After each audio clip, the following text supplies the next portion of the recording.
আমার আজকের রেসিপি হচ্ছে গাঠি কচু দিয়ে চিংড়ি মাছ। চিংড়ি মাছ দিয়ে যে কোনো রান্না কিন্তু অসাধারণ লাগে।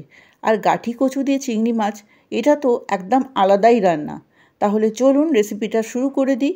প্রথম থেকে শেষ পর্যন্ত দেখার অনুরোধ রইল। এখানে আমি গাঠি কচুগুলোকে খোসা ছাড়িয়ে নিয়েছি।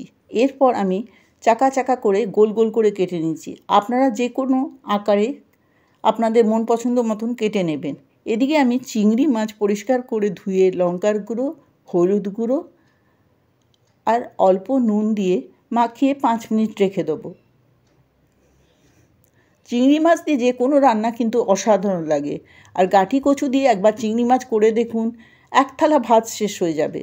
এরপর কড়াইতে দিয়ে দিলাম অল্প একটু সর্ষের তেল। তেলটা ভালো করে গরম হলে চিংড়ি মাছটাকে নেড়ে চেড়ে ভেজে নেব। চিংড়ি মাছ কিন্তু আমি আগেও বলেছি আপনাদেরকে, চিংড়ি মাছ খুব বেশি ভাজতে নেই। চিংড়ি মাছ বেশি ভাজলে কিন্তু এটা কড়া হয়ে যায় আর এর রস শুকিয়ে যায়। তো অল্প নেড়ে চেড়ে এটাকে ভেজে আমি তুলে নেব। এরপর কড়াইটাতে অল্প একটু জল দিয়ে ধুয়ে এই জলটা রেখে নেব। এদিকে দেখুন কচুগুলোকে যে আমি কেটেছিলাম তার মধ্যে দিয়ে দিলাম নুন। নুনটা দেবার কারণ হচ্ছে যে কচুগুলো যে একটু পিছল পিছল হয়ে থাকে সেটাও হবে না। এই নুনটা মাখিয়ে 5 মিনিট আমি ছেড়ে দেবো। তারপর আমি পরিষ্কার করে ধুয়ে নেব। কড়াইতে আবারও সর্ষের তেল দিয়ে দিলাম। তেলটা ভালো করে গরম হলে ফোড়নে দিয়ে দিলাম কালো জিরে। এরপর কচুগুলোকে দিয়ে দিলাম। এরপর কচুগুলোকে কিন্তু নেড়ে চেড়ে আমি একটু ভেজে নেব। এরই মাঝে দিয়ে দিলাম হলুদ গুঁড়ো আর দিয়ে দিলাম নুন।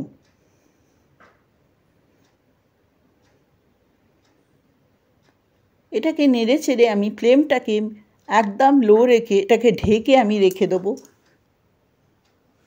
5-7 মিনিটের জন্য।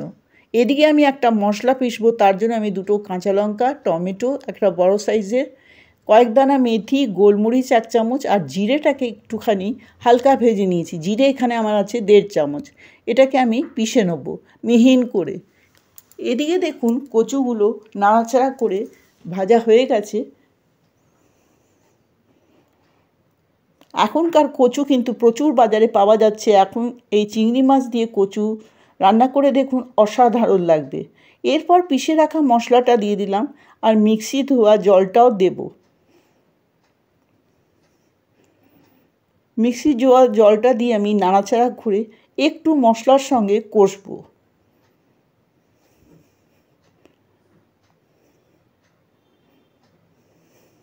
মশলার সঙ্গে কষা হয়ে গেছে। এরপর দিয়ে দিলাম রঙের জন্য একটু কাশ্মীরি লঙ্কার গুঁড়ো।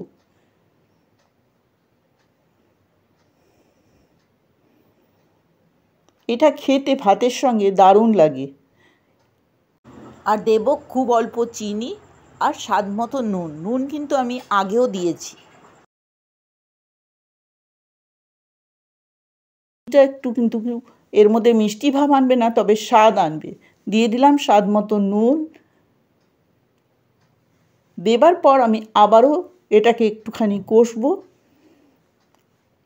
এই রেসিপিটা যদি আপনাদের ভালো লাগে, এই গাঠি কচু দিয়ে চিংড়ি মাছ, অবশ্যই লাইক করবেন, একটা কমেন্ট করে জানাবেন কেমন লাগলো আপনাদের এই রেসিপিটা। আমি একদমই অন্য রকমভাবে বানিয়েছি। আপনারা একবারও করে দেখবেন, ভাতের সঙ্গে পরিবেশন করবেন, দারুণ লাগবে খেতে। দেখুন কষতে কষতে কিন্তু কচুটা আমার অনেকটাই সেদ্ধ হয়ে এসছে।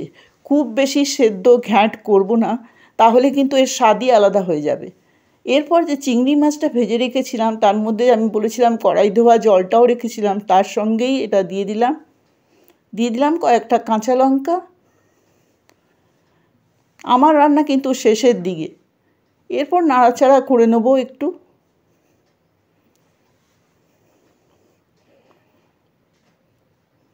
আপনাদের দেখাচ্ছি কচুটা সেদ্ধ হয়ে গেছে, দেখাচ্ছি আপনাদেরকে আমি। দেখুন কচু পুরোপুরি মাখনের মতন সেদ্ধ হয়ে গেছে। আর খুব বেশি জলও দেবেন না, একটু মাখা মাখা থাকবে। এরপর আমি এটাকে ঢেকে আরও 2-3 মিনিট স্ট্যান্ডিং টাইম দিলেই এটা রেডি হয়ে যাবে গাঠি কচু দিয়ে চিংড়ি মাছ। আজকের রেসিপিটা যদি ভালো লাগে অবশ্যই বলবো লাইক কমেন্ট করে পাশে থাকবেন। আর যারা নতুন বন্ধু তাদেরকে বলবো প্লিজ আমার চ্যানেলটিকে সাবস্ক্রাইব করে পাশে থেকে বেলটা অন করে দেবেন। আর রান্নাটা দেখার জন্য আপনাদেরকে অনেক অনেক ধন্যবাদ জানাই।